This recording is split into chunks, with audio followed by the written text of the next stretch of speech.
Hello, welcome.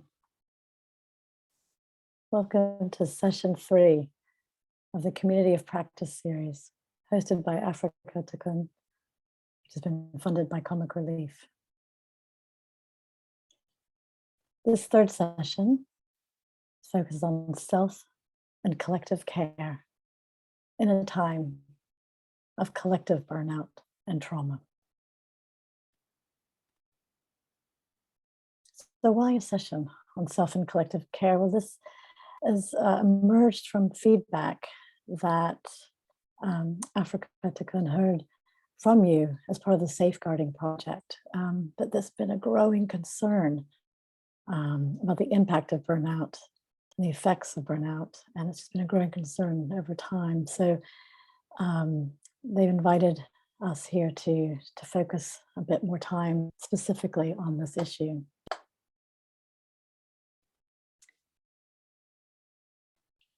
The issue of burnout and trauma, vicarious trauma, these are not new. And also, we're not alone in this. The session references collective burnout and collective trauma for a reason. This is something that is being felt and experienced at new levels globally, especially within the health and social care sector, the development sectors, and of course, the human rights sector, those of you working with social justice. What we're hearing is that more and more of us are struggling with work-related stress because of all the pressures, the demands, the need, but also this trauma and loss. It's a collective shared experience as we're witnessing or maybe even directly experiencing social injustices. And the collective shared trauma and loss from the COVID-19 pandemic. And this has just been collecting and spiraling.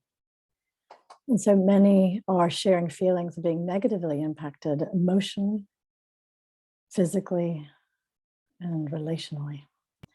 So for example, maybe symptoms such as sleep problems or pain, exhaustion, anxiety, low mood, irritability, overwhelm, social isolation, and more. So again, this is not new and you're not alone in this. But what we have today is a session where we've got some panelists, some guests who've been working on these issues for a while. And we're going to hear some of their experiences on how they've been working with and supporting colleagues and themselves and each other and others around the issues of burnout, around trauma, vicarious trauma, resilience. And also they're going to talk a bit more about what burnout and collective trauma means for both individuals, but also as an organization or as leaders, and share practices and approaches to support ourselves individually, but also at a team and organizational level. That's our focus for the day. And it's an honor to be here. We're going to do some quick introductions for the panelists. Just quickly, my name's Tina Purrier. I am a certified professional facilitator. I'm also a trainer, writer, researcher. But I most identify as a social justice activist and a collective care advocate. And that's what brings me here today. I'm very passionate about supporting those of you on the raw and ragged edge to look after yourself so you can continue the work. I've worked in human rights for about 20 years, including recently with organizations working with survivors of violent human rights violations and thus people working, presenting with complex trauma. So yeah, that's why I'm here. But the main ones we want to hear from are our 3 panelists. So our first speaker is going to be Amina Mwakambo. We're going to do introductions first, and then we'll hand over for the presentation. So just some quick introductions. And what I'm going to ask is, because Amina is a psychologist and a mental health and psychosocial support practitioner at the Center for the Study of Violence and Reconciliation. So Amina, can you quickly introduce yourself and tell us a story of what brings you here today to talk about taking care of yourself as a human rights activist and advocate in a time of collective burnout? Hi, Tina. Thank you so much. I'm so excited to be here. You know, it's lovely to be able to talk about things that really matter at a particular time like this. I mean, if we think about that, it's November and so many of us are feeling that end of year burnout, you know? So I know one of the things that people have been saying a lot is that self-care and burnout, we're just hearing that so much, and it sounds, you know, it's almost like it's sounding redundant. I've heard that a lot. But then if we think about where we are now and how we're feeling, I think it's so relevant to be able to have these conversations and to normalize the sense of how fatigued we get. And if we are looking at the sectors, helping sectors, when you're working with human rights, when you're working with advocacy, and, you know, even just thinking about all of, and I know in Africa, there've been so many episodes of political instability, so much is happening around us. And the people who are serving people in those different sectors are really feeling this sense of burnout. They're really experiencing this trauma, what's happening around us, plus COVID. So I think it's very relevant for us to be able to have a conversation today about burnout and trauma and self-care. So I'm really looking forward to this session today. Thank you, Amina. Our second speaker is going to be Judy Klippen, the master coach, a published author and trainer, and she supports individuals and organizations on issues of burnout and resilience. Judy, can you quickly tell us a story about what brings you here today to talk about COVID-related burnout? And sure, thanks. COVID-related anxiety, yeah. Thank you. So I am a coach and I specialize actually in burnout recovery. And over the last 2 years, since the start of the pandemic, I have been supporting individuals and organizations to make sense of the burnout-like symptoms they have been experiencing, which I think is a result of living through a pandemic. So some of the symptoms are very similar, even though the genesis is quite different.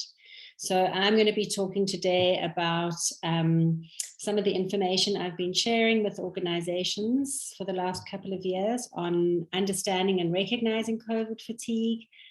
I'm going to talk a little bit about returning to work and how, you know, what we can expect going back into the workplace, re-entry anxiety issues, a little bit about building our resilience. And yeah, it's quite a lot. My presentation, I'm thinking I might be a little overpacked, but I'm hoping to get through everything. Thanks. Thank you, Judy. And our third speaker is Celeste Matros. And she is a mental health and psychosocial support program manager at the Center for the Study of Violence and Reconciliation. Celeste, tell us a story about what brings you here today to talk about the issue of leadership and how leadership can support care from an organizational perspective. Thanks, Tina. That's a great question. I'm so excited to be here as well. This is a topic that's close to my heart, self-care as a whole discussion, and really holding the individual and the organization in this discussion together. Because I think sometimes the conversations around self-care are about bubble baths and exercise and all of those things, but it's much deeper than that. There's a whole psychology behind why self-care is so challenging. And leadership becomes a key player in whether organizations facilitate or hinder your ability to self-care, as well as the individual, and what experiences they've had in their life, their upbringings, the trauma experiences that they've had. All of these play a part in your ability to be able to care for yourself. And I think we forget that at the root of self-care is often some of the barriers or issues around self-worth, self-compassion, self-love, and how these get damaged through things like experiences like trauma, and how they kind of block our ability to be able to even feel worthy of care, and being able to give that care to ourselves. So this is such an important conversation, I feel. Thank you to all of you. I'm really looking forward to hearing more. So before we begin, just to quickly tell everyone how this is going to work. This is more, we'll call it webinar style. So we're going to give each of the speakers 20 minutes. And speakers, I'm going to be a bit strict about this because we want to give everyone fair time. So we have plenty of time at the end for questions from everyone who's here with us today. So yeah, so as we're going to save the questions to the end. So for those of you who are with us, take a note of the questions as our speakers are sharing. And then at the end, we'll invite you to put your questions into the chat, and I'll be keeping an eye on that. And we'll go from there. But without further ado, let's get started. So as we said, our first speaker is going to be Amina, talking about taking care of yourself as a human rights activist and advocate in a time of collective burnout and trauma. Over to you, Amina.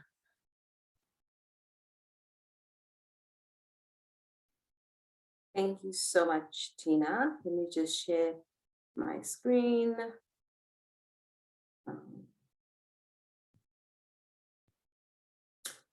So thank you so much for the intro and everything. So yes, I am going to speak about collective trauma and burnout. And I think the best place for us to start this conversation is to talk about wellness. And, So, when we think about wellness, we have to think about how a person exists and how a person feels about themselves and how they feel about the environment. We speak about your ability to function and basically to maintain a healthy quality of life. And when we think about wellness, we look at it from 8 different dimensions because we are whole people. We have to think about wellness from a holistic perspective. And when we look at these different 8 dimensions, as you can see here, the whole person has emotional aspects, physical aspects, financial, environmental, spiritual. And when we're thinking about wellness, we have to think about how do you feed those different areas in your life? How do you look after yourself and ensure that those different areas of life, the needs are being met there? And when you're able to interact with all of those different areas and look after yourself in different ways, that's when you can start to look at what holistic wellness is for a person. So we can't necessarily speak about burnout and trauma if we're not going to be thinking about wellness. So if we are looking at the human rights sector and the advocacy sector, and even the helping profession sector, we have to think about the nature of those different environments. And those are very high stress environments. So in order for us to be able to just kind of start to conceptualize this, I put in a definition about stress, which is a way in which the body and mind react to the different demands and threats of your environment. And if we look at external demands, that's when you're thinking about your environment, your workplace environment, you're thinking about the family, you're thinking about different places that you socialize in different ways. Those will place external demands on you. But in terms of your internal demands, those are things like how do I feel about myself in my work? How do I feel about what I have achieved? Do I feel that I excel at my job? Those normally tend to be quite performance related, and those are the internal demands that we have. And then if we think about what eustress is, for example, one would say that that's a gap between what one has and what one wants. And if it's slightly pushed, you might then start to feel overwhelmed. So we know that when we work in high stress environments, there might be seasons where you feel slightly overwhelmed, and then you can manage that. But if you have way too much stress, so this is like the ongoing stress, when your external demands are very high, your internal demands are very high, you might then start to feel a sense of distress.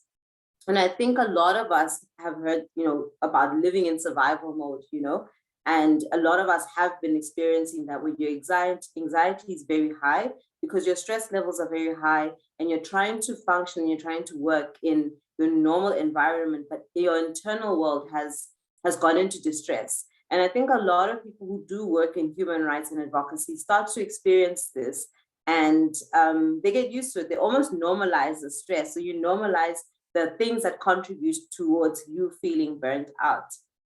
So when you are working in the helping profession, so human rights advocacy, mental health, anything related to working with other people, it's very easy to develop what we call secondary traumatic stress. And what this is, it's a natural consequential behavior, excuse me, and the emotions that result from knowing that somebody has experienced something that is traumatic. So if you are working with people who typically have been victimized or disenfranchised, and they're now in your care, or you're working with them or supporting them, and they're experiencing trauma, it's very easy for you to then start to experience very similar symptoms. And the stress that you develop is basically because you have been helping people who have been in a situation of distress, or they are having continuous stress, or they are suffering. And then in those situations, it's quite easy actually to develop secondary traumatic stress. And the symptoms of this are very similar to the symptoms of PTSD. And these may include symptoms of hyperarousal, emotional numbing, avoidance, and intrusive experiences. And I mean, I can give an example. For example, when I started working in trauma and torture, I started having physiological responses to working with people who are highly traumatized. So I started to feel, sometimes I get prolonged headaches, or I get back pains, or a lot of nausea for an extended period of time. And what I realized was that I was now experiencing some of these symptoms that are symbolic of secondary traumatic stress. So, excuse me, if we think about what burnout is, we would say that burnout is a state of emotional, physical, and mental exhaustion caused by excessive and prolonged stress. So when we are working in these sectors and working with people who are highly traumatized, and remember then kind of thinking about what stress actually is, it's very easy for you to start to experience symptoms of burnout. And I mean, we can say we have burnout because it's the end of the year, but also the nature of somebody's work when they are experiencing prolonged stress, mental exhaustion, the emotional exhaustion that often comes with working with people in distress, it is easy for you to become burned out if you are not attending to your mental health and you're not investing in self-care. So these are some of the signs of burnout, for example, exhaustion, isolation, escape fantasies, irritability, and the frequent illness. So for me, one of the ones that I kind of notice myself is if I all of a sudden start to get quite sick, so I get a bit fluish here, and these headaches, and difficulties with like the digestive system, that kind of thing. Normally that signifies to me that there's something wrong, because generally I'm not a person who's not well. So I'm hoping that as we listen to this discussion, we're able to just kind of reflect on ourselves and just kind of think about, okay, what are some of the things that are brought up today that I might be able to relate with?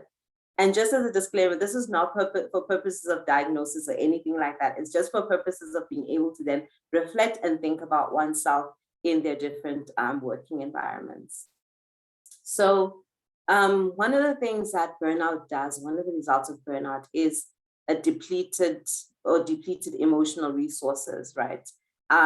So obviously, one of the signs that was brought up before was signs of irritability, and this happens a lot, that emotionally you just don't have the resources anymore to be able to connect.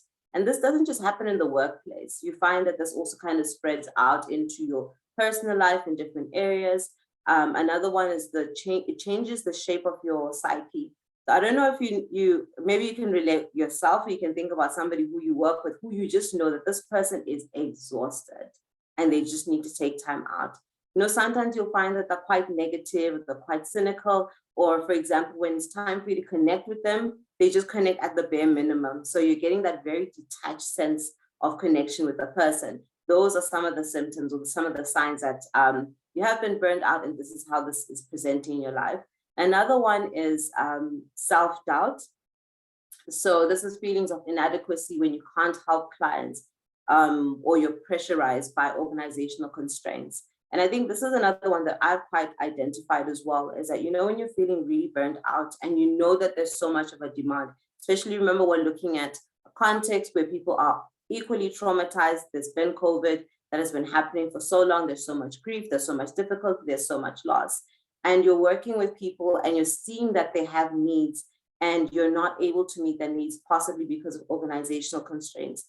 And when you are emotionally and physiologically exhausted, it's very easy to then start to, what I like to say, turn against yourself. So you internalize some of these external problems, and then you start to feel the sense of inadequacy, and then it starts to go into the self-doubt and the negativity and the cynicism, and that is very much one of the symptoms or consequences of being burnt out.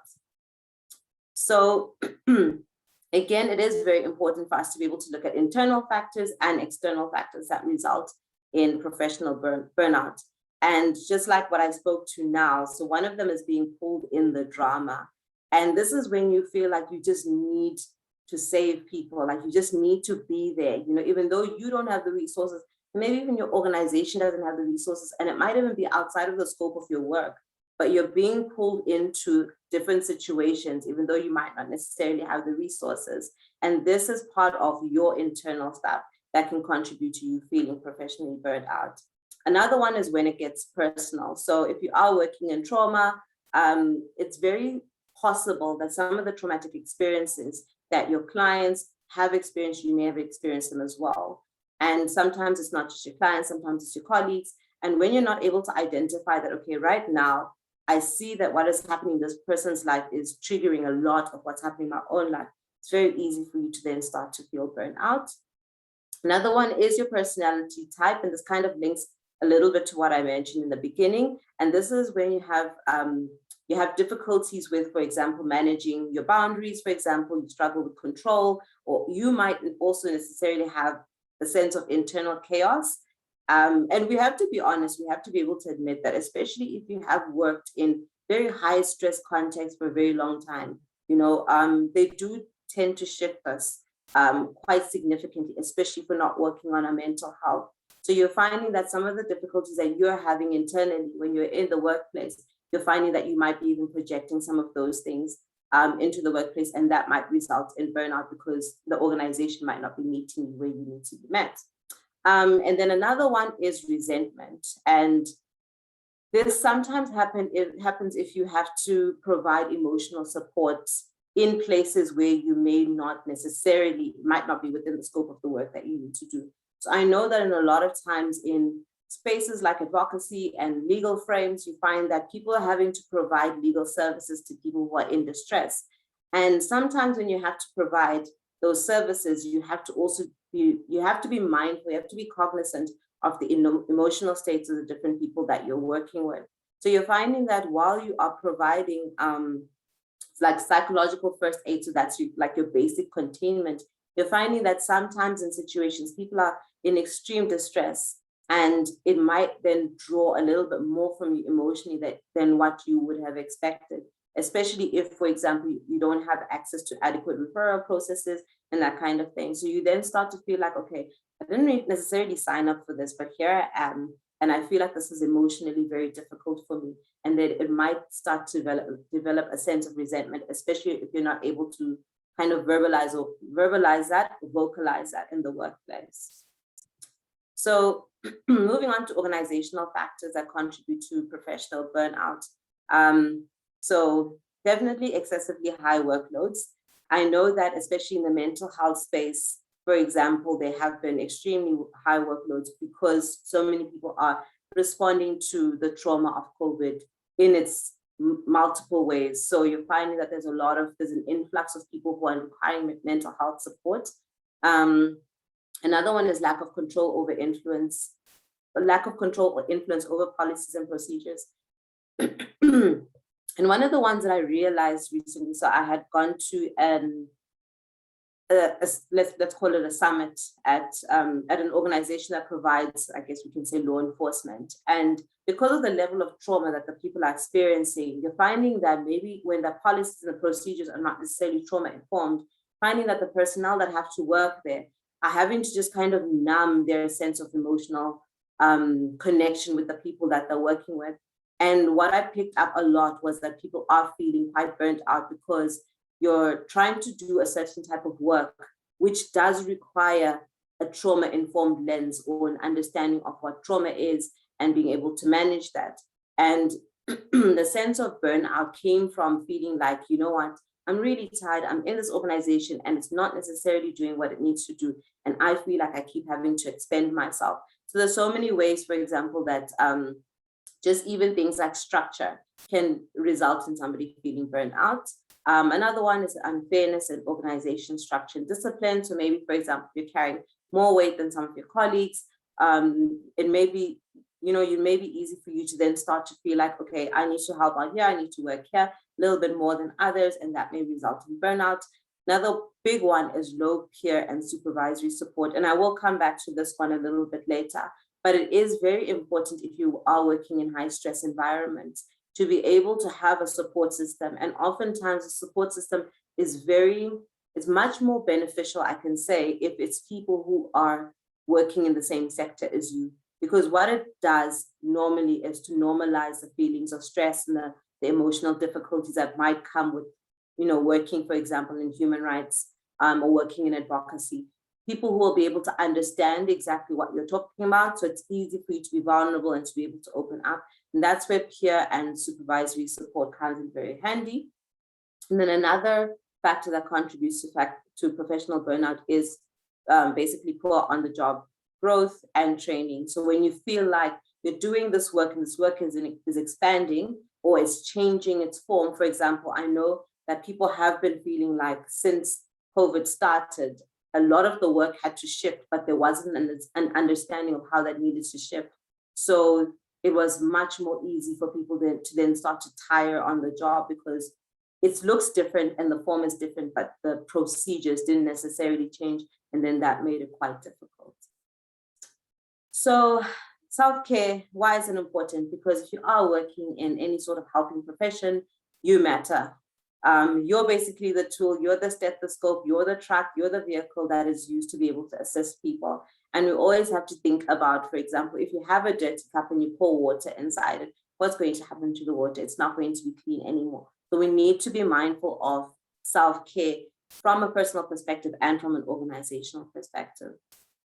And again, just to say that, your most resourceful self is your calm and focused self. So if you are dealing with a lot, you're struggling emotionally, or you are burnt out and you're working in a high stress environment, it becomes very difficult even for you to be able to be as effective as you need to be. So you need to be able to ensure that you are looking after yourself, especially when you do take on a lot of the emotions and a lot of like the psychosocial difficulties or the burdens that the people who you are working with actually have. And you do need to be able to kind of consider that if you are not doing that, if you're not looking after yourself, you are quite a hazard. It is important to say that. We can't just kind of like make it like, oh, okay, that's not the best way to do things. It is quite a hazard because you are not well. And like Celeste had said in her introduction, that it's not just about bubble baths and all of that. Self-care is a very, very intense type of response to how you need to look after yourself. So basically your most important work is you. And if you're not well, it becomes very difficult for you to do the work. And why I put this slide about personal self-care versus work self-care afterwards is because I know that when we work in these sectors where we're working with people, it's very easy for us to then want to be well so that we can work well. But the honest truth is we need to want to be well just to be well. And self-care is about self-love, it's about self-worth, and it's about self-compassion. So when you're able to just kind of look at yourself and say, you know what, I'm really not doing okay and I need to invest in my health, that is what we're talking about in terms of self-care. It has to be something that you are, as much as you can, be consistent about. So it's a habit. And then we need to be able to acknowledge that self-care is always going to be different for different people. It's important for us to be able to know ourselves. And another thing is, part of the reasons why we do become quite burnt out is because of those internal demands. So if, for example, I have a trauma from when I was growing up where I needed to perform, in the workplace, I'm going to take exactly the same pattern. So I need to know that, okay, me pushing in 12 hours of work might be me being effective, but it might also be me presenting with the need to perform, the need to be accepted, the need to shine, in the workplace. And self-care might just mean that I need to cut down on the number of hours. That is me speaking to myself and saying that, you know what, you need to do better with looking after yourself. So why is it difficult to practice self-care? And I've got here Maslow's hierarchy of needs. I'm sure we're all quite familiar with it. And the reason why, so this image shows us the different needs that generally people need. So at the bottom, the base needs are the physiological ones: air, water, food, shelter.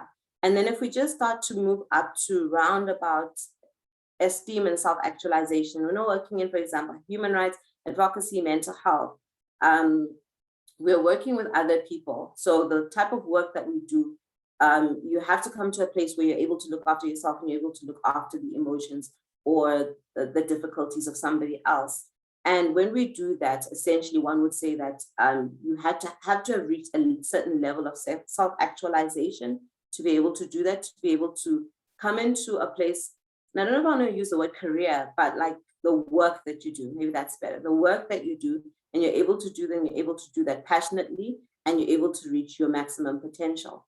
And one of the difficult things in a lot of our sectors is that we reach that place and then we start to ignore what is at the bottom, excuse me, the basic needs.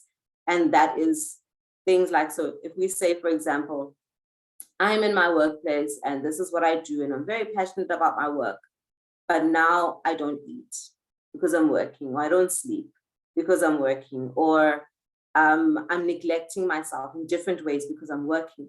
You can see how it then becomes that I'm sacrificing some of my basic needs in order to be able to fulfill something which is at the top that is related to self-actualization.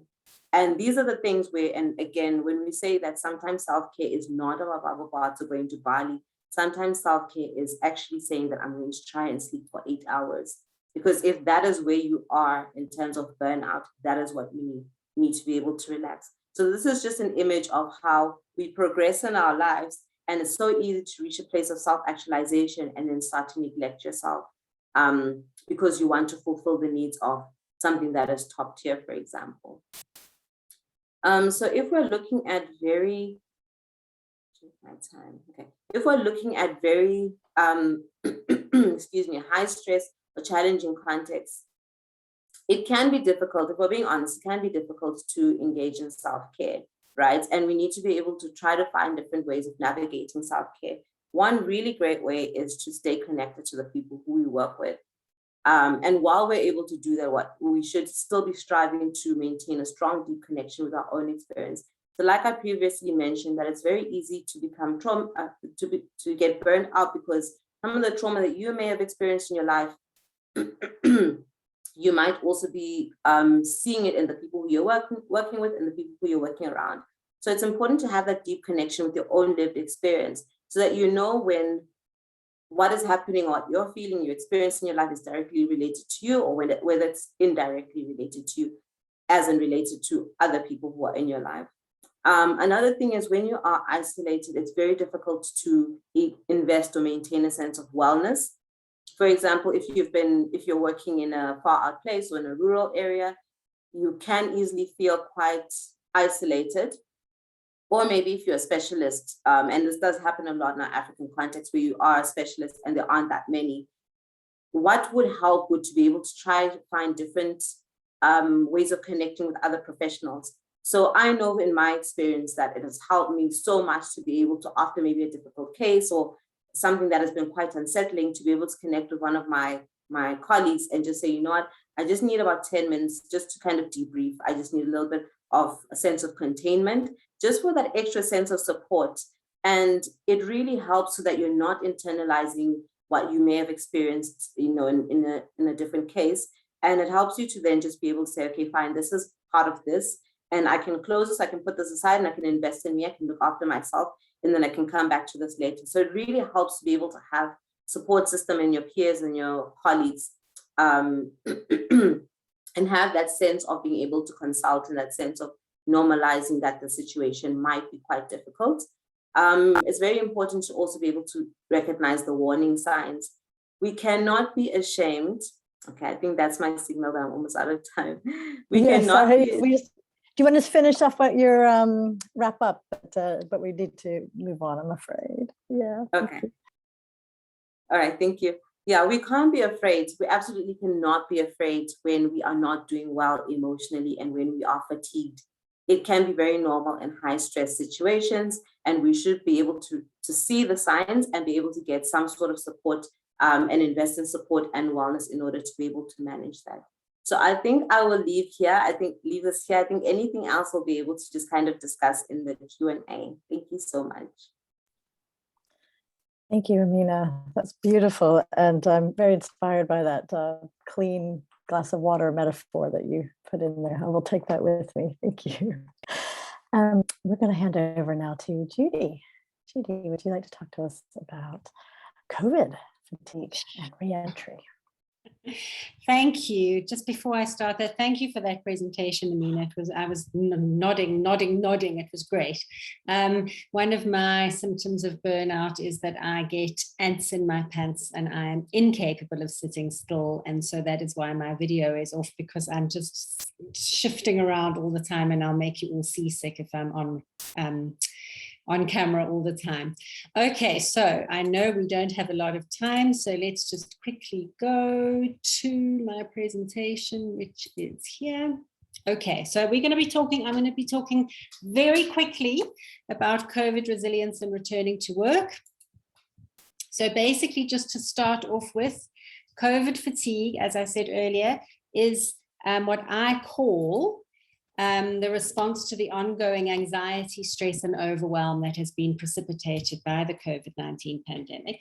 Because I don't need to tell you all that this pandemic really is taking an incredibly big toll on everybody. And a lot of people are experiencing the symptoms of burnout, even people who aren't working in the kind of conditions that Amina's just been describing, but just general population. Everyone has been affected by it. And so lots of people are having similar symptoms, not necessarily because they are burnt out, but because of the emotional exhaustion and overwhelm that is brought about by COVID. So some of the symptoms, and they're very similar to burnout, but they're a little bit different. Our emotions have become very amplified and erratic. So whereas burnout can make you feel quite cut off or very irritable, COVID fatigue, something that used to feel a little irritating can now put us into a rage, or something that used to make us feel a bit sad can make us depressed for a couple of days. And the erratic is that roller coaster that people talk about, that you wake up feeling fine in the morning, and by 10 o'clock you're irritable, and by lunchtime you're feeling completely despairing, and then by 3 o'clock you're feeling a bit more optimistic again. So it's exhausting. It really is. And then, of course, there is this anxiety, stress, and alienation that has come about just through living through this pandemic. Also, obviously, but it bears mentioning, the fact that we have, all of us, undergone either direct or secondary trauma, loss, grief, all sorts of emotional issues that I quite frankly think is going to take us years, if not decades, to process. And these issues, these emotional experiences are impacting on our concentration. So we aren't able to concentrate as well as we used to. People are craving things like we do with burnout. It's always one of the early signs of burnout. We crave sugar, carbs, caffeine, chocolate, salty food, start going with the alcohol and the cigarettes more. At the beginning of the pandemic, everyone was joking about baking sourdough and banana bread. I think it was partly to keep ourselves busy, but I also think it was because we were craving the carbohydrates because of the sheer anxiety and stress with the unknowingness of the pandemic and how it was going to unfold. Other symptoms of COVID fatigue, questioning of life choices and meaning.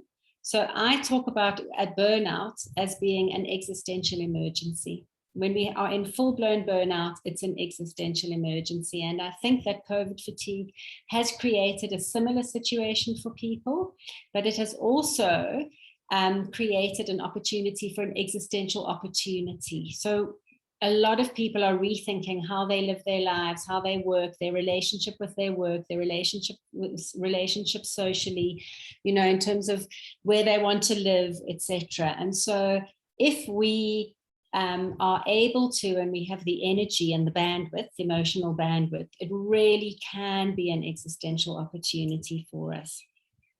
If we aren't feeling too exhausted. Lots of people obviously are just generally emotionally fatigued, but also the truth is that a lot of people aren't sleeping as well as they should be or used to be. Those people who have had COVID, a lot of them have been experiencing nightmares, night terrors. It really is a big deal. And so minor exertion for many people now is very tiring. So not just physical exertion, but also mental exertion. So we are just literally not capable of producing what we used to be able to produce in the olden days. Right, so that's the COVID fatigue. That is just kind of the container. In terms of returning to work, obviously we all know this, people have responded to the pandemic and working from home. And obviously not everybody has been able to work from home, but so some people have been carrying on going to work. But the people who have worked from home, people have responded in very different ways. And going back into the workplace, people are also responding to in very different ways. So some people are very happy to be going back to work. The extroverts who've been missing the social interaction, the people who've been having data issues and who've kind of been sharing small homes with multiple other people and having to not have data and bandwidth and noise and etc. For some people, it is a relief to be going back into the workplace. And for others, they really have been loving working from home. They haven't had to commute. You know, they can do their work in their pajamas, I don't know, whatever it is that's making people happy. So some people are going to be resentful or are being quite resentful about going back to the office. And I think it's important to understand that going back into the office it's the next step in our path along this pandemic, and it's more change and it's more adjusting. And so this is why I'm doing this section, because I think it's important for us to just be quite mindful about how we are going back into the workplace and back into the world, because really every person on earth is suffering from stress, grief, or trauma, and most of us are experiencing all three. And I don't mean, I really do mean the trauma that's just been described to us. I don't mean, going to Sandton City on a Saturday morning and saying it was traumatic. I really mean proper, real trauma. And so we will bring, when we go back into the workplace, all of these challenging and painful emotions with us when we go back into the workplace. And they will impact on our ability to concentrate, to be present, to do our work, to connect with colleagues, all those things that have just been described so eloquently in the previous session. So my kind of warning, or my hypothesis is that there is a possibility that team cohesion and collegiality, which have already been very real casualties of working from home, might continue to be casualties once we go back into the workplace, because people are going to be bringing all this discomfort and distress with them, and that is going to leak into the team dynamics. And I'm sure you all know that famous, I can't remember his name, sorry, I blame the burnout. In the 1960s, an industrial psychologist who spoke about forming, forming, storming, norming, performing. Those are the 4 stages of group development. Because people have not been able to be working as teams, when they go back into the workplace, we're going to be right back to forming again, forming and storming. And I think that there is going to be quite a lot of fallout as everyone kind of gets used to working together again. So to just be prepared for that and to know that it's not terminal, it's perfectly normal and to be expected as part of the process. So and it's going to be exacerbated by this re-entry anxiety, which I'm sure you have all heard about. And it refers to, I thought a few months ago, I was Googling returning to the workplace for a corporate client, and I Googled return to the workplace, and there were all these hits on re-entry anxiety. And I was like, that is such a great name for it. So re-entry anxiety refers to that fear and that discomfort that is related to going back into the world, and going back into the parts of our lives that have been absent during this pandemic. So it can be related to a concern about getting sick. So you're going back into the world and now being in contact with people and potentially getting COVID or other illnesses that we've also been shielded from. And also, it is an anxiety, it's a social anxiety. It's an anxiety about how do we be with people again? I've been under really hard lockdown because my husband is diabetic. So we've been taking the lockdown extremely seriously. And we've only now recently, post-vaccinations, been going out into the world a bit. We have forgotten how to be in the world. We went out last night and it took me 15 minutes to lock the house up and put the alarm on because I've forgotten how to do it. We have to relearn how to be. And that brings with it anxiety. So because of that, there might be a reluctance to return to those activities that we used to do before the pandemic. Like, really, is it worth running around like a crazy person for 15 minutes to lock up the house? Maybe it's just easier to stay at home. Okay. And then also, going to work, the commuting, having to share your office space, all of those things that were an issue before the pandemic. People are thinking, is that what I want to return to? So there's quite a lot of resistance. And it's interesting because if you had asked me this time last year about the organizations and the individuals I was working with and how they would feel about going back to the workplace, I would have said they are all keen as anything. They will all be knocking down the doors. But now, because of this re-entry anxiety, people are resistant. They're anxious about going back to work, even if it's only 1 or 2 days a week. So this is part of change pain. It's, we've had to change and change and change and change. There's been so much uncertainty, so many new developments, different developments, lack of certainty about what's going on. It's all part of the change pain that we've been going through. And it is normal and it is to be expected, not that it makes it any less uncomfortable. So how can we manage that re-entry anxiety? Oh, I think I'm going very quickly. Anyway, never mind. So, the two most important pillars, I think, of managing this anxiety are effective communication and building resilience.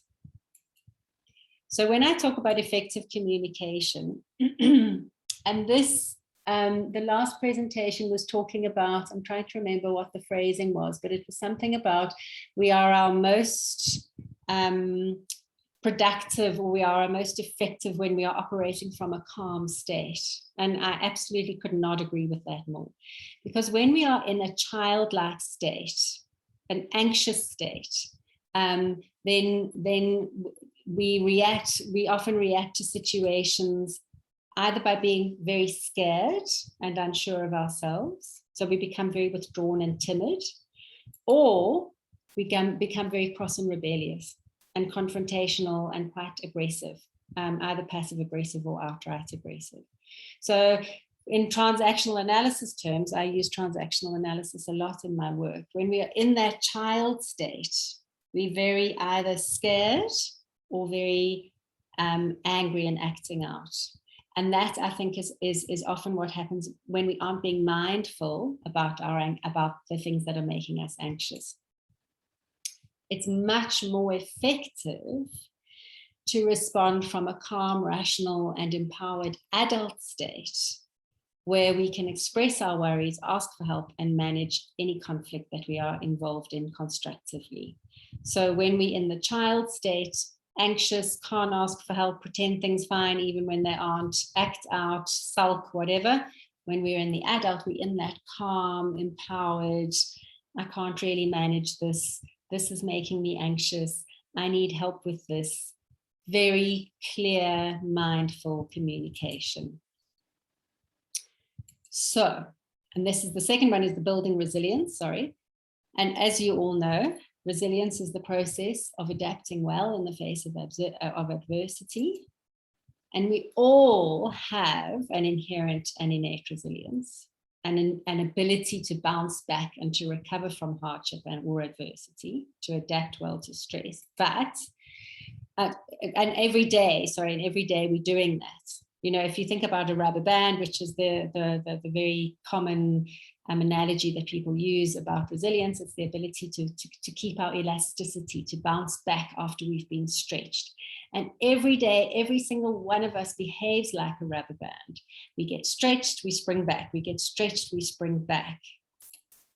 But when we stretch ourselves too far or too often, we risk losing strength and elasticity. And either the rubber band breaks, or it just loses all of its bounce and becomes very weak.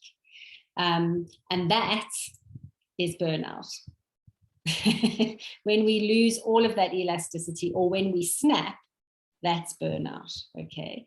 So it's so important to avoid that by building in periods of rest and recovery, so we can go back to that neutral state, so that we keep having the capacity to spring back every time we get stretched. And that's why earlier you were talking about not having ongoing stress for too long, because that's what happens. We snap. We really, really need to spend what little energy and time we have available to us very wisely. And the analogy that I use with my clients is that energy is like money. So if you think about your money, how much you're getting in, you know exactly how much money you're getting in every month. You know what it's being spent on. You know what's the most important thing to cover first. We really will, hopefully by this stage in our lives, have got quite a mature approach to managing our money. And we should be doing exactly the same thing for our energy and our time, because it's the same kind of resource. It's a limited resource. If we spend more than we make in terms of money, we go into overdraft. And if we keep spending more than we're making, eventually we bankrupt. Energy is the same. If we spend more than we have, or more than we are able to generate, we go into overdraft. And the deeper into overdraft we go, the more the chance is that we will wake up one day bankrupt or burnt out. And Ernest Hemingway very famously said that bankruptcy happens gradually, then suddenly. You don't just wake up bankrupt one day. And burnout is the same. I always say it's not like chickenpox. You don't wake up with it one morning. It takes a long time to develop. And then suddenly you do wake up with it one day and you can't get out of bed. And that is burnout. That's how burnout works.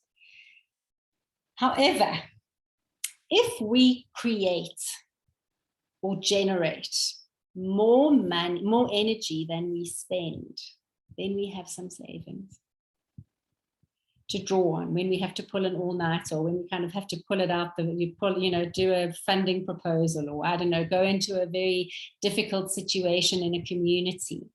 Then we have some savings to draw on. And the more we save, the more there is to draw on in an emergency. And I absolutely also love that thing about putting the clean water in the clean vessel. Because if you're not saving, I mean, if you are contaminating your energy with dirty things, that energy is worthless. And so it's so important for us to be, at the very least, we need to be breaking even. We need to be spending as much as we are earning. But ideally, we need to be spending less and making more in order to develop resilience.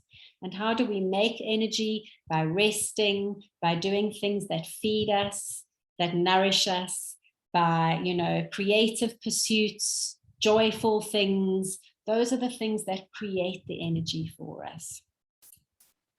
So we really need to be very, very careful about planning to spend our energy wisely, just as we plan to spend our money wisely. So in order to build our resilience, again, we have to take the self-care seriously. I'm not going to repeat all of that. I agree with everything you've already said. It's not just having a manicure. It's really about honoring yourself and giving yourself what you need. Plan to spend your energy wisely. And ask yourself these 3 questions every day. I give these 3 questions as homework to all of my burnout clients, and it's a way of doing self-care. So these are the questions, and you can answer them quickly for yourselves now. Question 1 is, what am I feeling? Physically, emotionally, mentally, spiritually, relationally, what are you feeling right now? Hot, cold, hungry, tired, bored, irritated, whatever. Okay. Question 2, why am I feeling this way? Too hot, it's 30 degrees outside, I haven't had lunch yet, I'm thirsty, I've got whatever. Okay, why am I feeling this way? And question 3, most importantly, is what do I want to do about it? Because those 3 questions, first of all, they are designed to bring you back to yourself and to really connect with yourself, because I truly believe that we get burnout not from doing too much, but from doing too much of the wrong things, the things that are wrong for us. And that includes not resting properly, not doing, the self-care, not regenerating ourselves, saying yes when we mean no, agreeing to take our mother-in-law shopping for the 30th time in a row, even though it makes us extremely resentful. Resentment is exhausting, everybody, exhausting, okay? When we are able to identify what we are feeling and why we are feeling that way, and then to take action and to say, okay, I'm not going to do this anymore, or I'm going to drink a glass of water to make my headache go away. It helps us to take back control, and it is the most self-caring and self-compassionate thing that we can do for ourselves. And it's so easy, you can do it in a minute. And I say to my clients, do it at least once a day, preferably first thing in the morning, and then a few other times during the day. Okay, other ideas for managing anxiety are a gradual and phased return, if possible, to the workplace or out into society if you can. So to build up some kind of work muscle, to go quite for short spaces and in small groups if you can. So once a week for an hour, then twice a week for an hour, or once a week for 3 hours. Build up slowly, like when your children are little and they go to nursery school for the first time, and you kind of ease them in. That's what we have to do with ourselves. We have to treat ourselves like tiny little babies who are going into the world for the first time, because we are going into this COVID world for the first time. We have to really contain ourselves, create safe spaces, oases of calm and safety in our homes, in our workplaces, in our communities.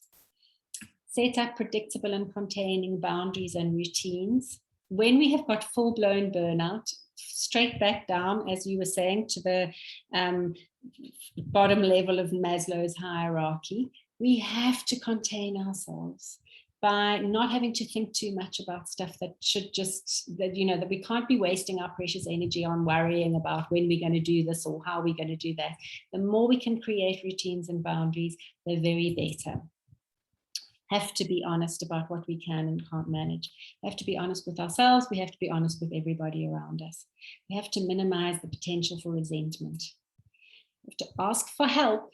Be specific when you ask for help. Don't just say, I could really do with some help around here. Say, Celeste, could you please help me with this report tomorrow at 10? Because that makes it very specific. Celeste can then say yes or no, and everybody knows what you're dealing with. The reason why we often don't get the help we need is because we don't ask properly. Again, be mindful about yourself and your needs. Be very compassionate to ourselves and to others. And in conclusion, it's not you, it's the pandemic. Okay. Re-entry anxiety is a totally understandable and appropriate response to an extremely abnormal situation. We can support ourselves and others by identifying what we are feeling and needing, those 3 questions, communicating effectively and proactively from our adult ego state, being compassionate, building healthy boundaries, spending our energy wisely. And the more we can be in our adult ego state, the easier it is to do all of the above. Whew, okay, that was me. Thank you, Judy. Thank you so much.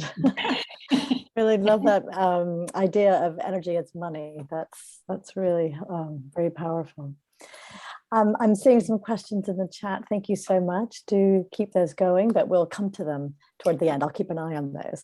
But in the meantime, we have, last but not least, we're going to hear from Celeste, who's going to be talking to us about the leadership role in organizations. Thank you, Celeste. Thank you, Tina. And thank you so much to Judy and Amina for, I think our presentations are really going to be feeding into each other, and, you know, everyone's touching on similar things, which is so exciting. Just to say, when we're talking about leadership and self-care, is to, you know, my point of departure is leaders are people. Let's start there.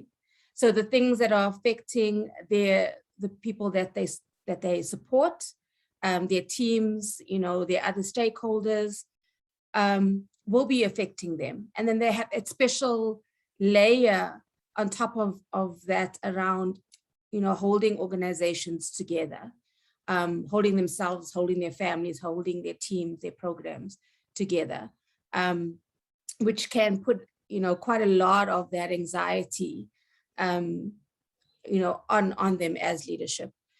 And when we're speaking about leadership, we're also speaking about a broad term of leaders. So many of us are leaders, even in our homes, in our religious institutions, in our recreational clubs.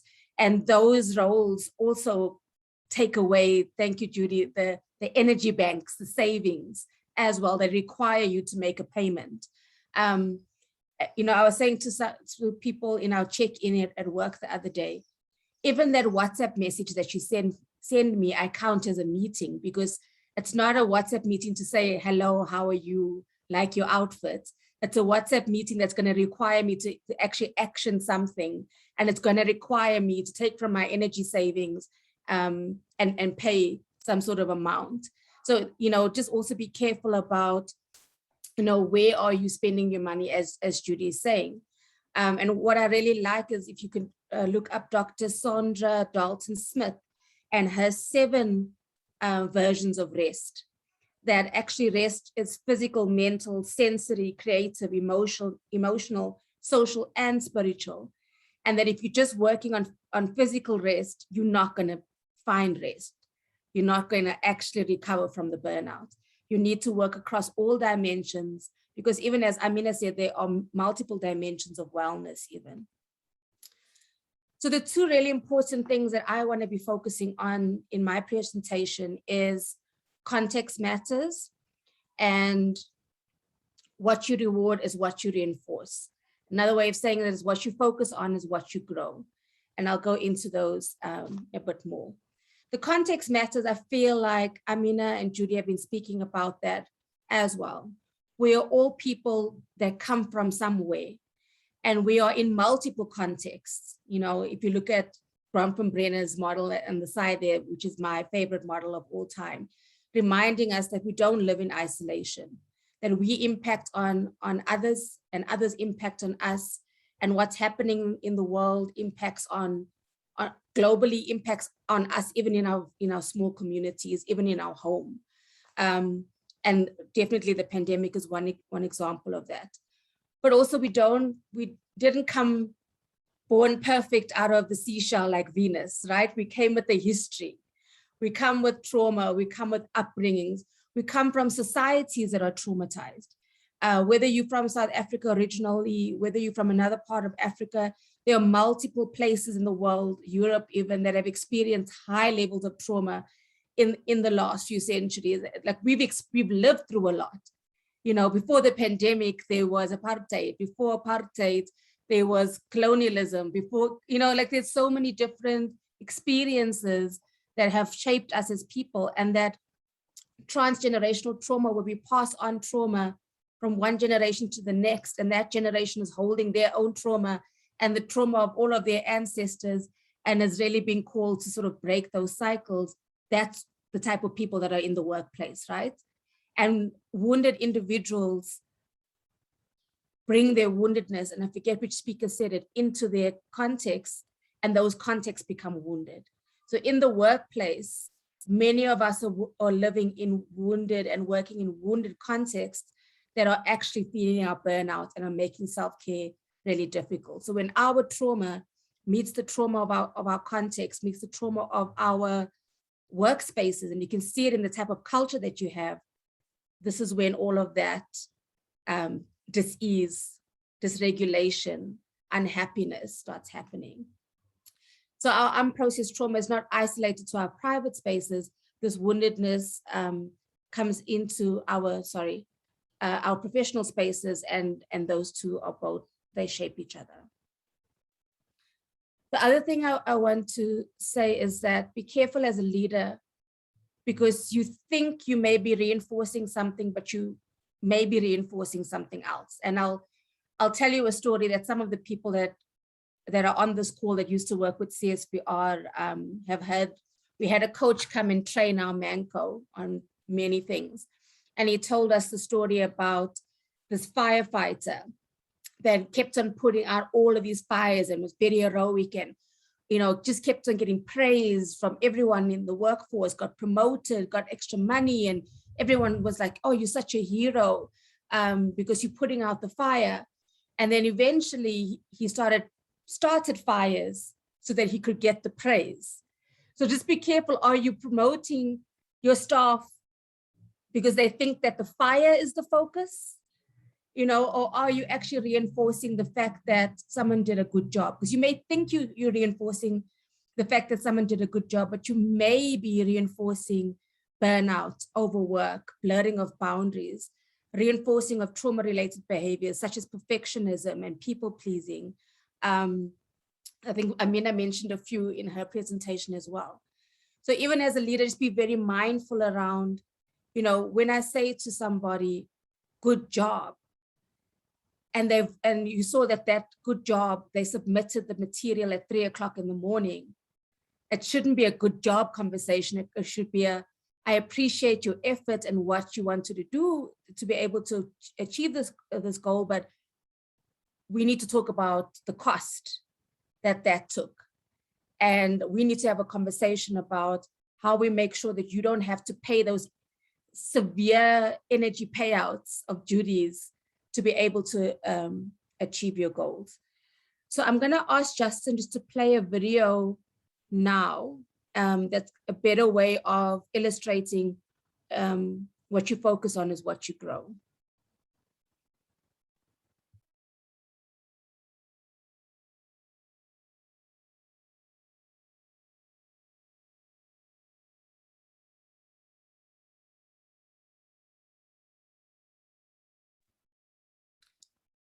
I actually can't see Justin on the call. Oh, he is. Okay.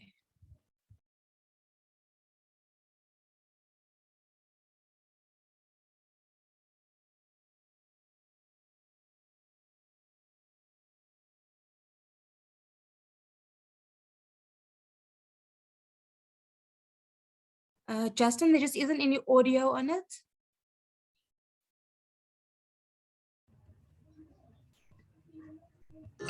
The Dumpster Fire and the Daughter by Brad Montague. Once there was this girl, and she was just going about her day. When somebody made her stop, looked and sound, whoa, hey, it was loud, it was big, and it had flames that just getting higher and higher. There it was in front of her, a giant dumpster fire. The dumpster fire smelled like warm trash and animal decay. But for some strange reason, the girl just couldn't look away. It's beautiful, she said. And mesmerized, she just sat and watched it burn. People were adding their trash to it. And she was like, ooh, I want a ton. So she added to the dumpster fire, an angry and thoughtless chore. Then she danced and watched the flames get higher and grow more and more and more. The dumpster fire had grown to become so big that's all you could see. Feeling sad and empty, girl wondered, is this all what was meant for me? So, through the stink and smoke she walked, then wiped her cloudy eyes. And saw a little woman who looked peaceful, happy, and wise. Why are you smiling? Asked the girl. You're just staring at a pile of dirt. This is the garden, said the woman. Come and tend and heal your hooks. So there was planting and there was tending. The girl missed the quickness of the dumpster fire, but slowly her heart it started mending. Soon there was flowers and so much beauty and a desire to nourish and not to harm them. The change grow when we leave the pointless fire and then tend the loving garden. The dumpster fire grew smaller, but never fully simmered down.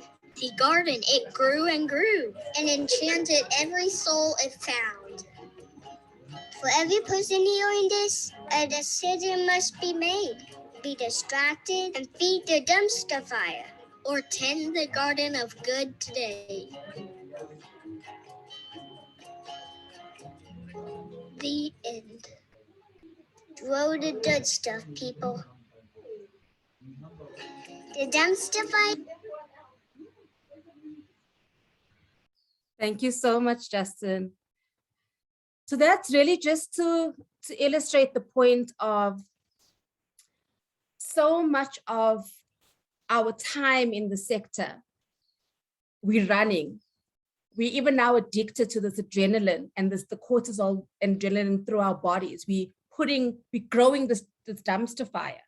And yet many of us came into this work from a purpose-driven perspective, as Amina was saying earlier, which feels more like a garden. But somehow in terms of, we lost focus of the garden and we thought the dumpster is now the purpose. And it's sort of like, what are you focusing? Are you focusing on the chaos? Are you focusing on the running? Are you focusing on those things that require huge energy deposits? Or do you have that calm space that Judy and Amina spoke about, where you can reflect and tend the garden and watch that grow? Grow the good stuff, people. Don't grow the burnout and the exhaustion and the anxiety and the depression and the PTSD that some of us sitting with working in that environment.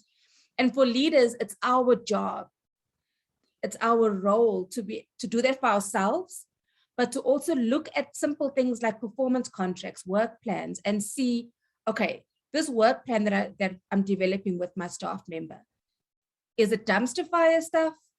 Is it garden stuff?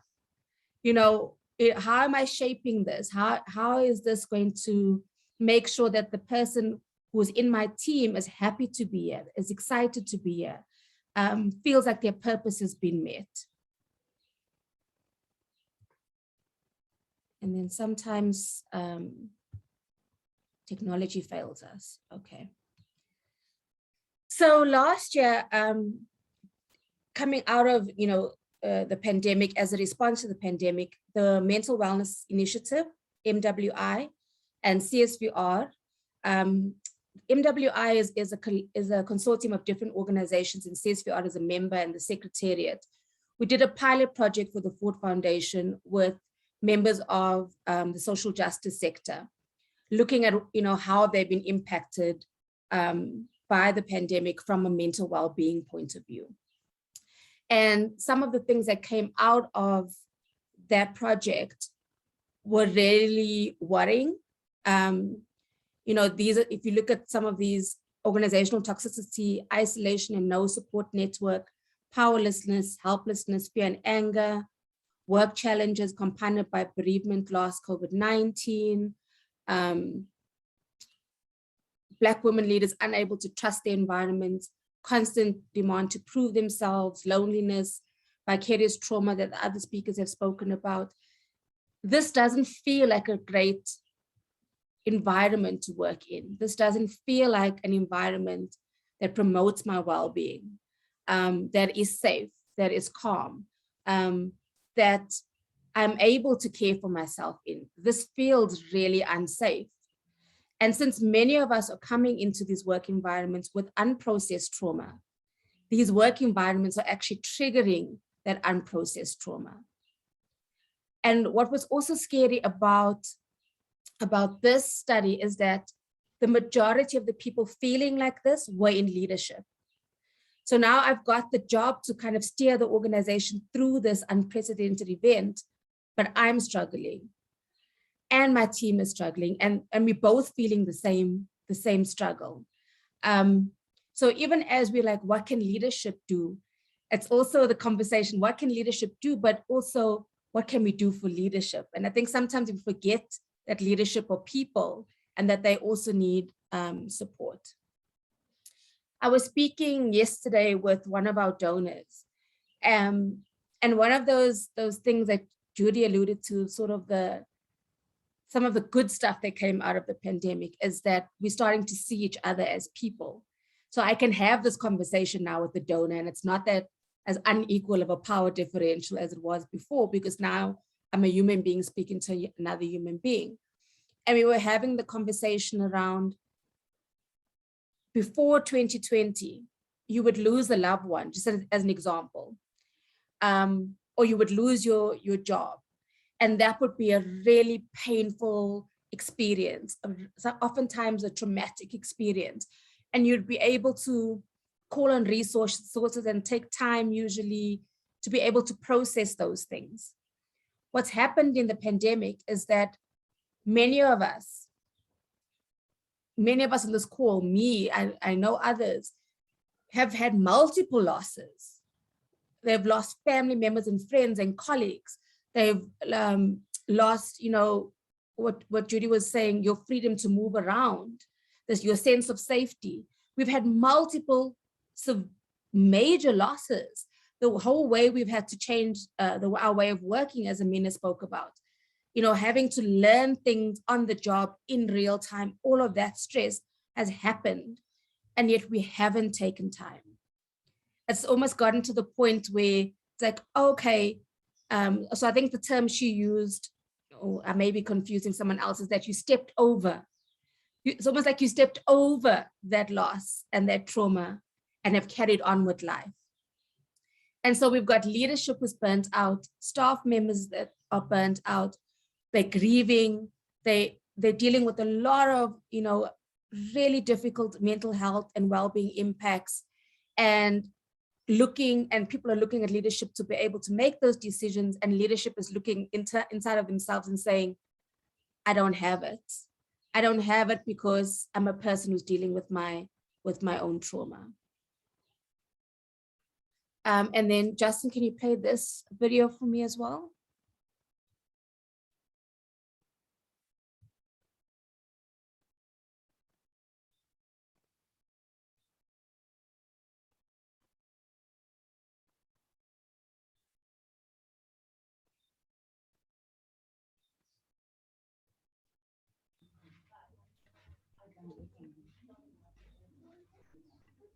A brief guide for navigating too much to eat.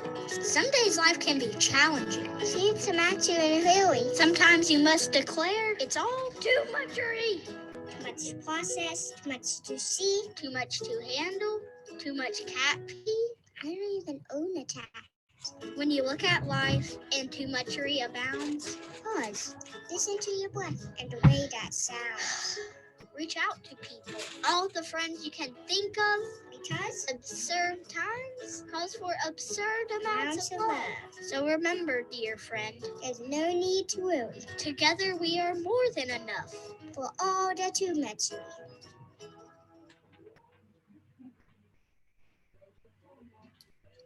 Thank you. So it is a state of too muchery. We are in a state of too muchery. But it does mean that, so these extraordinary times call for extraordinary amounts of love, that we have space for love. And these extraordinary amounts of love in the context of this presentation that I'm going to advocate for is a trauma-informed approach to leadership. And it's recognizing that people are not, if you use the word human resources, you tend to focus on the resources and forget about the human.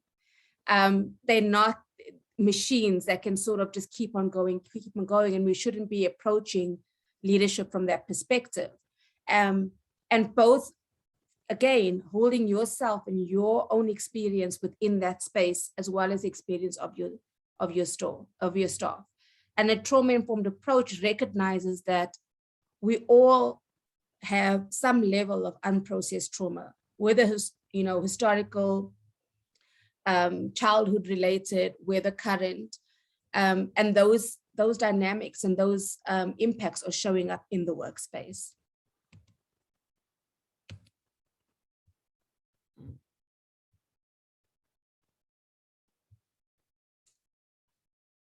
So the one thing I also want to ask leaders to do is just examine yourself and see, what type of leader are you? So this is based on Bloom, but our ex-executive director at CSPR, Nomfundo Mogapi, who is now the CEO of the Center for Mental Wellness and Leadership, she speaks a lot about wounded leadership and resilient leadership, and the need for leaders to really examine, are you a peace carrier or are you a trauma carrier? And I think many of us can think of our managers or people that we've worked with, maybe in your executive team or your Manco team or whatever leadership space you're in. And you can see a traumatized leader, this leader that you've got to be walking on eggshells around, that you've got to tell them something that's going to be opposite to what they are saying. And you just know that they're going to have a defensive response to it. You just know that you're trying to talk about the work and they're going to make it about themselves. It's very egocentric. That transactional analysis, you think you're speaking to an adult, but you're actually speaking to the inner child of your manager, but they're the leader of the organization. You can see how people who are unaware of themselves and their dynamics and their personality types and their behaviors and their unprocessed trauma, and how that shows up in how they make decisions, and how they lead organizations, in how they manage problems, and a problem as big as the pandemic and what it means for organizations. And these are typically leaders for me that say things like, but how will we monitor that people are actually working? They're those type of leaders that are trying to micromanage you. They're trying to control everything. And yet staff in this day and in this time that we're in really need a safe, calm space to be able to work. They need a leader whose focus is about, how can I make this about the well-being of my staff? How can I make sure that there is a safe enough space for my staff that they can have that calm and that peace to do the thinking that Judy and Amina were speaking about? And how can we have these conversations that are relational instead of combative within our workspaces? Really, this is just another slide around the same, but it's about how it's important for you as a leader to ask yourself the hard questions.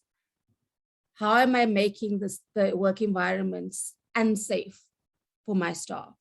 What could make it safer? How is my unprocessed trauma showing up in the space and making it more difficult for my staff to be able to do the work?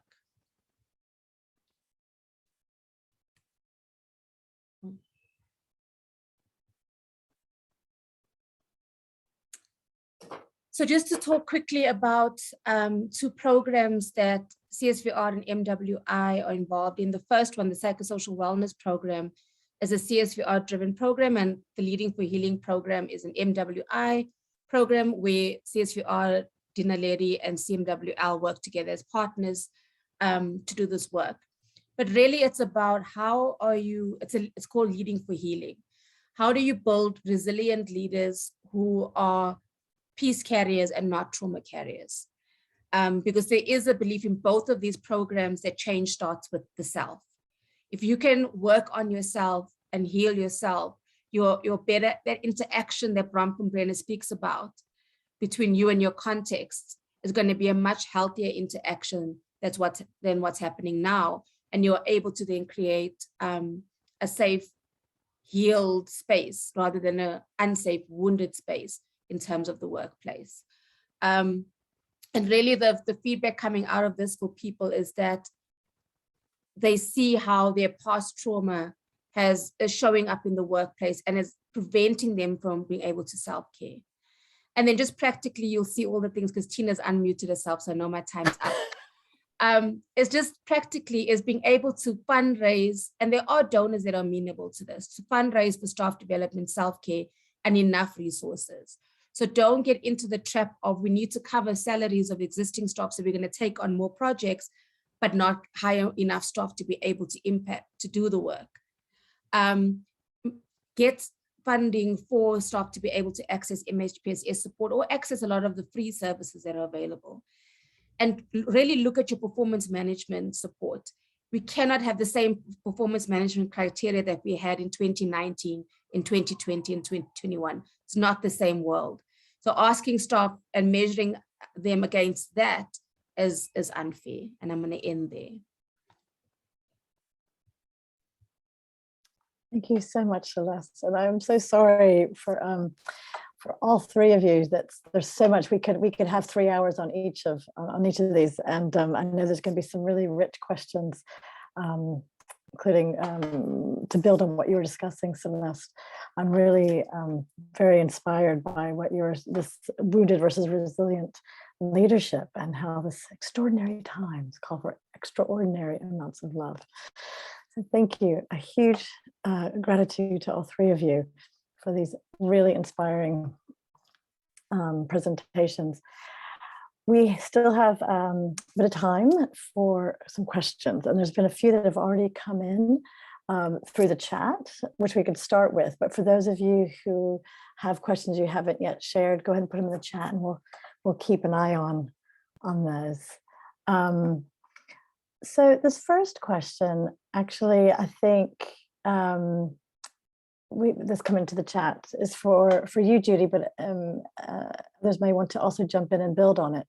So what would you suggest if you are experiencing anxiety towards returning to work, but work is unsympathetic to your anxieties? Telling people, oh, they have to go back to work full time, space concerns, and how do you work with the organization to advocate for your need and the need of the staff? So we'll start with Judy, but then others might want to build on that. Thanks, Tina. So that question actually is very interesting because it came up with one of the organizations that I work with. And I think it's going to be a common thing for a lot of people. And I think that the best way to manage that is to get out of that child state and to get into your adult ego state and to be able to go and really communicate with the managers or the leaders or whoever has decided when you have to return to work, and from a very calm and rational and empowered state to be able to state your concerns and also to suggest alternatives. Because I think that it's one thing to just say, I'm not happy about this, but it's another thing to say, this is why I'm not happy about this, and this is what I suggest as an alternative. So to show a kind of a willingness to compromise.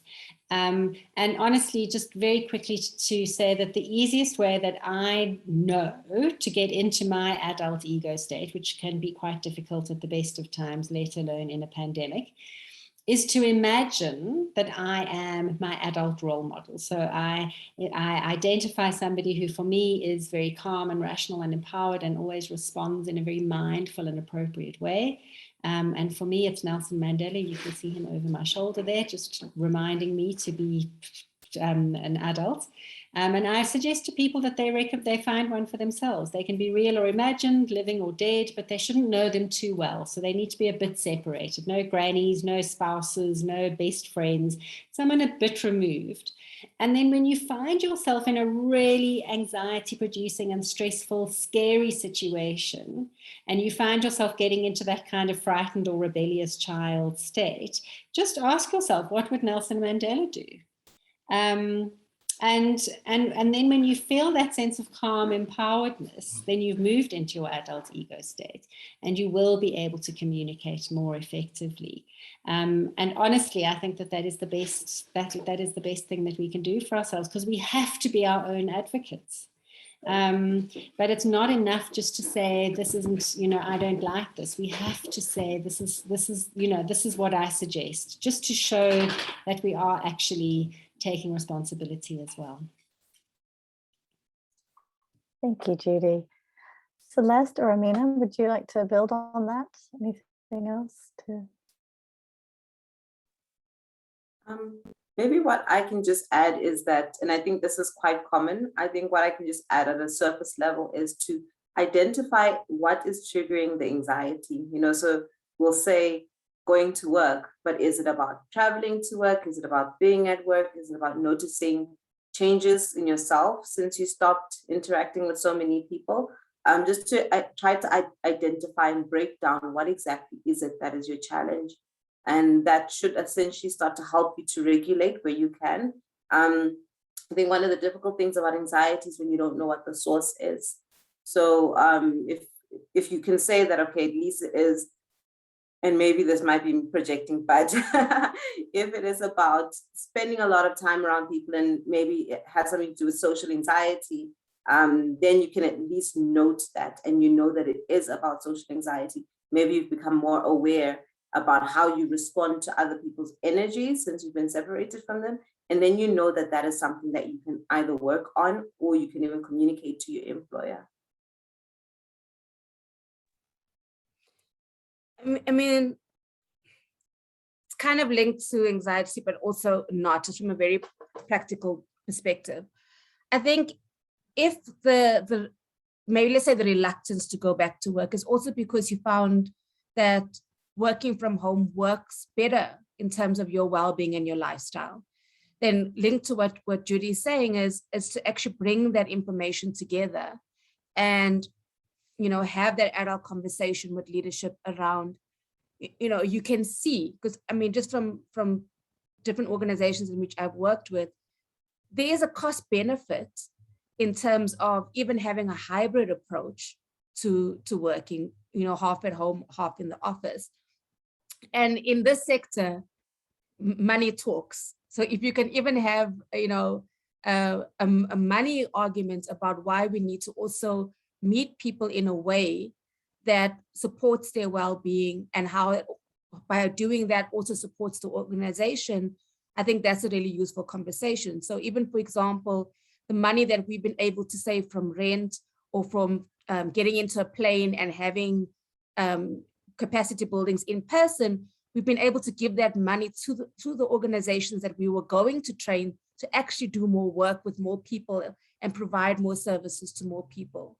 And that's impact. So our impact and our reach has been increased because, for example, we're not going to be in person.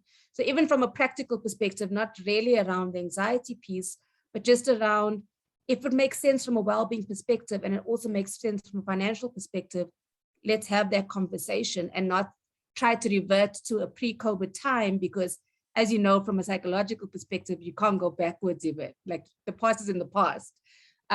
Like what is the needs of the present the present moment? Yeah. Thank you. This next question is addressed to you, Amina, but again, we'll invite others to build on it. So it asks, I have a few interlinked questions. What would you say are trauma-informed policies and procedures? And how do you ensure that you have such policies in your organizations? How do you ensure that staff feel like they have control over these policies? And how do you use these to prevent burnout? There's a lot in there. So again, we'll start with you, Amina, if so just maybe run with what you would like and we can ask others to build as well. So thank you. Sure, that's fine. So basically trauma-informed policies have to do with understanding or policies that have an awareness of trauma and have an awareness of the impact, for example, of historical trauma. So I like what Celeste said about human resources, and we look at the resources and we leave out the human behind. So these are very human-centered policies. So I mean, we know about our organizational policies and we know about how HR works, but oftentimes it does kind of separate or distance itself from mental health, I remember I was reading something, somebody was saying organizations will promote mental health until you have a mental health difficulty. Then you need to find ways to motivate that actually I'm not well. You need to disclose things you're not comfortable disclosing. So these are the kinds of policies that allow you to be able to actually not be well and manage your mental health without it being violating from an organizational perspective. So it is a lot about that awareness of trauma and being able to integrate that awareness into the different policies. And then how do you ensure that you have these policies? You have to be intentional about it. It doesn't just happen. So I know that CSVR, for example, we have had extensive conversations about this, and self-care has come in lots of different ways, like acknowledging that, you know, you're sitting in meetings. So this is one thing which I really personally appreciate, is that you're sitting in meetings in different countries in one day, which ordinarily you wouldn't have, but because we're online, you're in 3 different countries at once, and you're working different time zones, and that means you're working on different things at the same time, you know. And this just on its own is an understanding that, you know, we need to have a more human-centered understanding of how we make people work. So even if it's not necessarily related to trauma-informed, but it is about being intentional to look at how are you shifting your policies to make sure that people are actually being taken care of. And then another thing is it has to be collaborative. So it can't be a top-down type of thing. If you're not sitting as an organization, the entire organization, and asking them what is trauma-informed policy, what are trauma-informed systems, you're not asking those conversations and you're not doing the work. If you feel that it has to be a management process, then you're essentially not going to be able to hear all the voices. And I think that is what essentially is quite important. And then the final one about how do you use these to be able to prevent burnout. I mean, if we look at the past 2 years, we've experienced so much. Even if, and I mean, it might not directly answer this, but even if I personally haven't lost somebody, and we look at what our HR policies look like, I might be struggling with grief in different ways because grief has become so much a part of everyday life. And if I'm not able to then come to my immediate manager and say, you know, I'm struggling emotionally because of something that has happened here, and my manager can't hear that, then we have to think about whether our systems and our policies are trauma-informed or not. We have to be able to just kind of look at how are you responding to people? And when people feel like they're being responded to and they're being heard, and they're actually being heard where that trauma is, even if somebody doesn't understand it, then you're able to then kind of open up and allow people to feel a little bit less. And I like the word resentful, because resentment is a big thing. Resentment does contribute to how you feel burnt out. And this is how you then start to pick up the intricacies. So these policies also won't be the same in different organizations. Can I just add to what Amina's saying? I think, you know, in terms of that, you know, multi-systemic approach that we speak about, it's also to remember that the conversation we're having today is happening within a context in which mental health in particular is stigmatized, is not spoken about, is made, even from a governmental budget perspective, as less important than physical health, as an example. So that is the context in which we are trying to drive policies that focus on mental health and well-being, and to be cognizant of that. So I think if you want to mainstream mental well-being and well-being around the 8 dimensions that Amina spoke about within your organization, the starting point is actually shifting that mindset, and helping people to start seeing why it's important to consider mental health and well-being in the same way that you would consider, you know, your no smoking policy or no fraternizing policy or delegation of authority, and why that is as important, if not more, in fact, more important than a lot of your other policies. Because if you're just thinking from a business mind, if your staff are not in a healthy space, your productivity is going to be affected. The quality of your product is going to be affected. If you're just thinking it from a business model, it makes business sense for you to invest in the health and well-being of your staff. Thank you. Judy, do you have anything to add? No, I think everything's been covered. Just to absolutely agree with everything that's been said, the need for input and to feel heard and as though you're being considered. And then also, I don't know if this is relevant, but one of the things that that I think needs to be taken into account is that one of the really cruel things about this time, this pandemic, has been that people haven't actually had the time and the space to grieve the way we should have. I can't tell you how many of my organizations, when I do my teams, one of them will say, my mother died last week, and that she shouldn't even be at work. But because there's just so much loss and so much grief, there isn't space for people to keep taking those, those kind of personal days. And I really think that I don't know if this is the right place to be raising it, but I really think that needs to be looked at, because we cannot expect people to function normally when they are in deep grief, let alone the trauma. So that was all I wanted to add. Thanks. Thank you. So rich. Next question. Again, this one's addressed to you, Judy, but we'll invite everyone to build on it. It says there's so much anxiety around going back into the real world. Some people are even concerned about whether or not their colleagues have been vaccinated, or whether or not people are still taking necessary precautions to be safe. All of this contributes to the fear and anxiety. Actually, it looks like it's less of a question, but it's more, like a reaffirming what you were saying. Is there anything else you wanted to build on those comments and insights?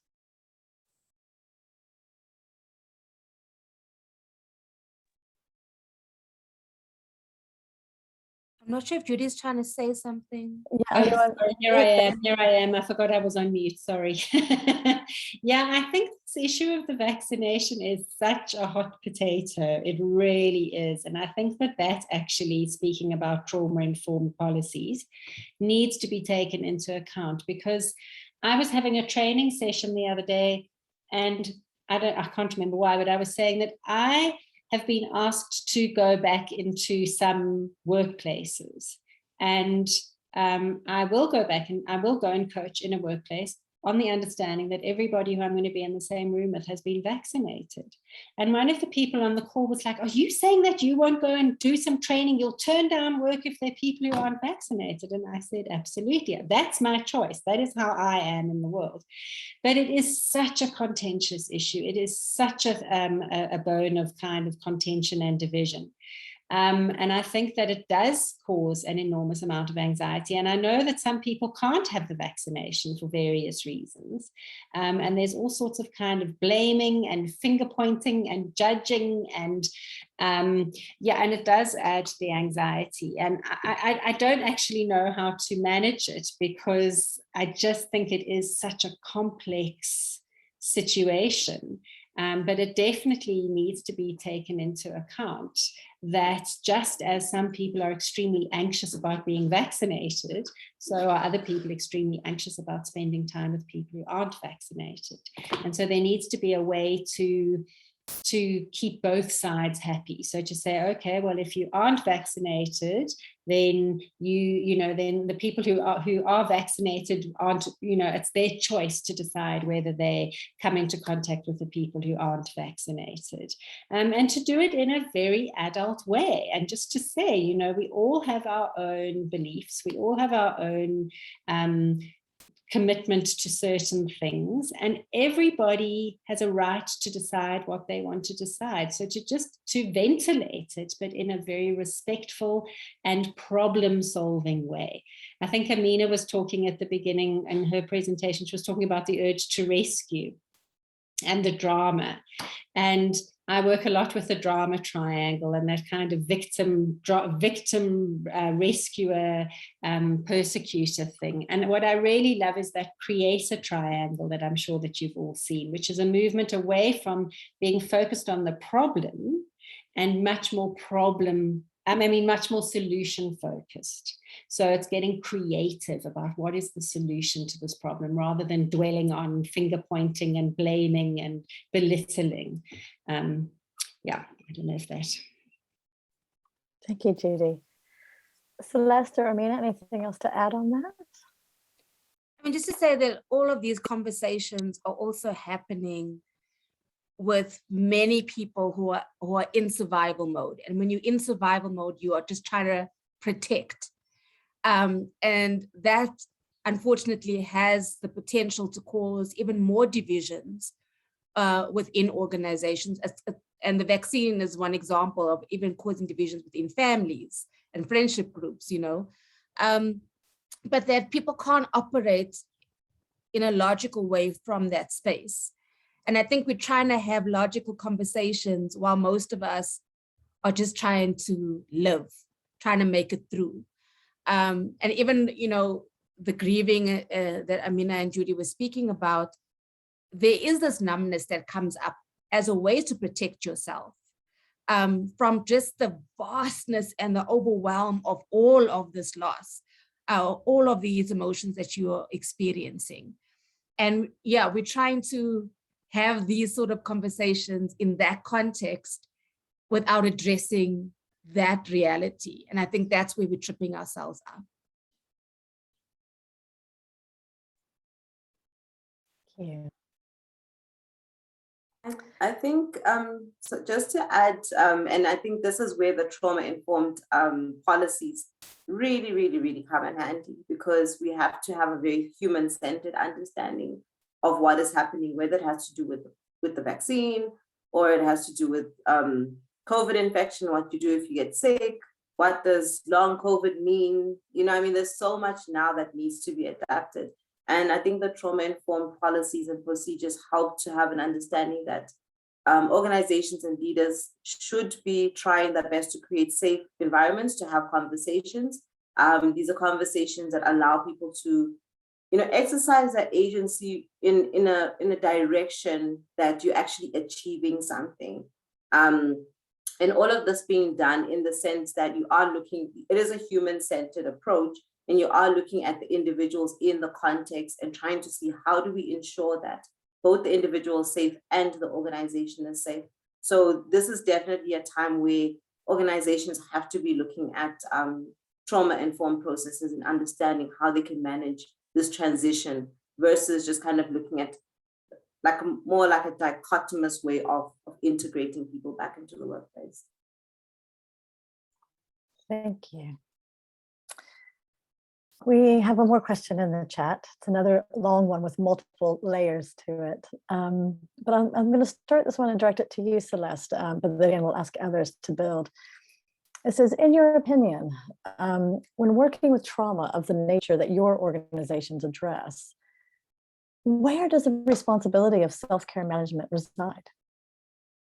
And when do organizations have an obligation to provide one-to-one trauma and self-care counseling or deconstruction and debriefing, whether the individual is aware or not?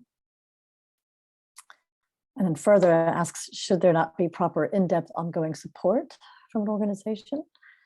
And should organizations be ethically obligated to provide proper therapy? And if they are, what does this look like? There's more. How do you factor this into the cost of employee healthcare? And what recourse do employees have when not given this support in the context of labor relations and OSHA acts? So, Celeste, there's a lot there, but we'll hand the floor to you to start.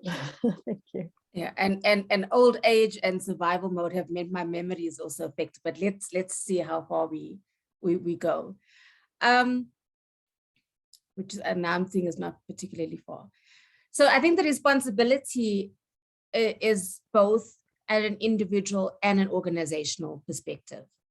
So many of our individual dynamics show up in the workplace, and I have to take responsibility for my healing. But that doesn't mean that while I'm trying to take responsibility for my healing, I am expected to work in an environment that is re-triggering and re-traumatizing on a daily basis.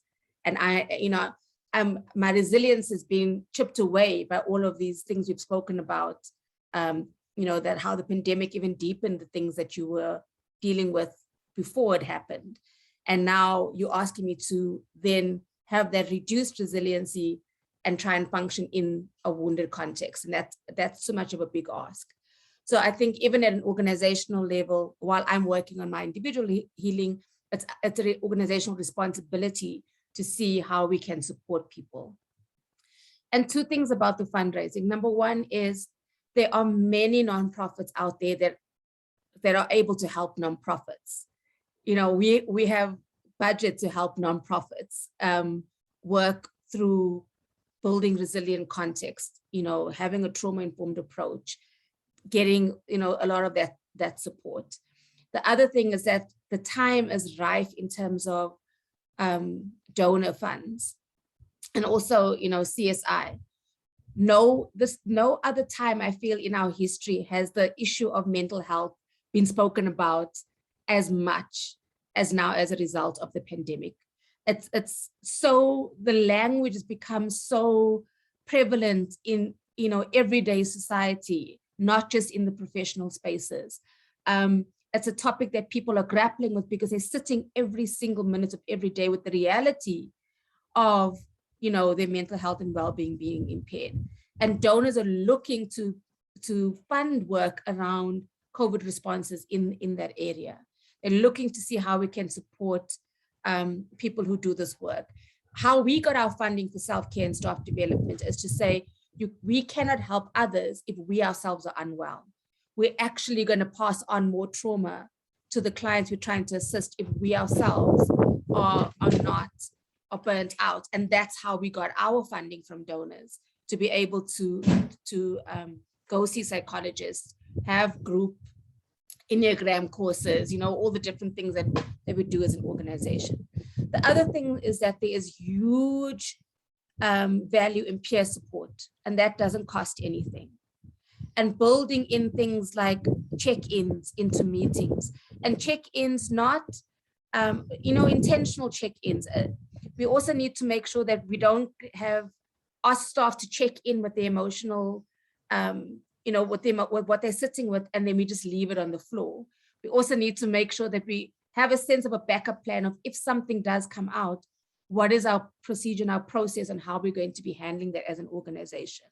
And it doesn't have to be, we're going to send this person to a psychologist that charges, I don't know anymore, I'm not in private sector, $1-3 an hour, whatever it is.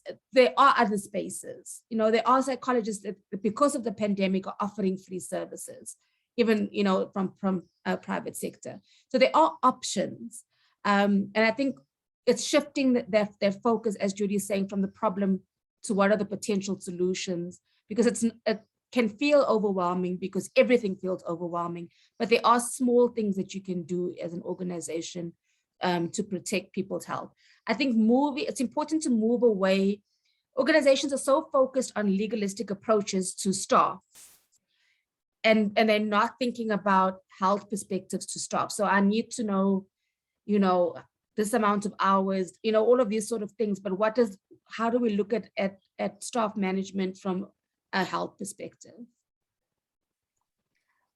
So before we open to others, do you want to also mention, because this person was asking very specifically about, is there an obligation or responsibility of organizations to provide the therapy themselves, or kind of bring in other types of support more formally? Do you want to comment on that? Look, I'm not an HR manager and I'm not a lawyer, so I'm not going to be able to answer that properly. I just know that from the organizations that we assist, the huge positive impact that you see if you do prioritize it, if you do make a plan, is actually worth your time, whether you're obliged to or not, and is more helpful for you in the, in terms of your sustainability, even as an organization. Simple things like staff attrition. If you don't want to lose your good people, you need to mainstream mental health and well-being in your organization, as an example. So I'm not able to answer that. Maybe the other panelists. Thank you. Judy, I saw your hand. Thank you.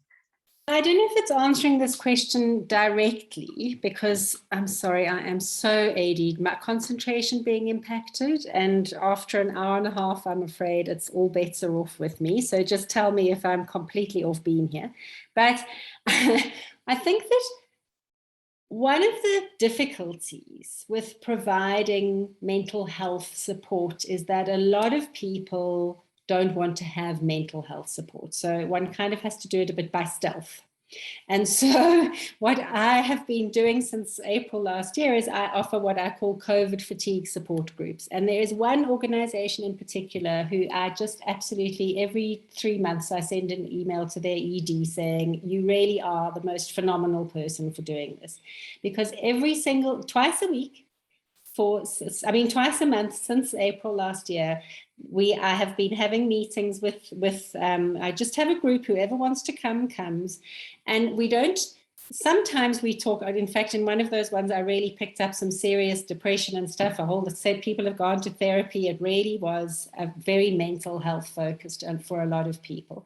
It's also just about staying connected and about recreating that collegiality that people aren't experiencing anymore. And for people, particularly young professionals who live on their own, who are new in the workplace, this time has been appalling for them because they're not getting the mentoring, they're not getting the on-the-job experience, they're not getting the workplace, the organizational culture, making friends at work. It's been excruciating for them.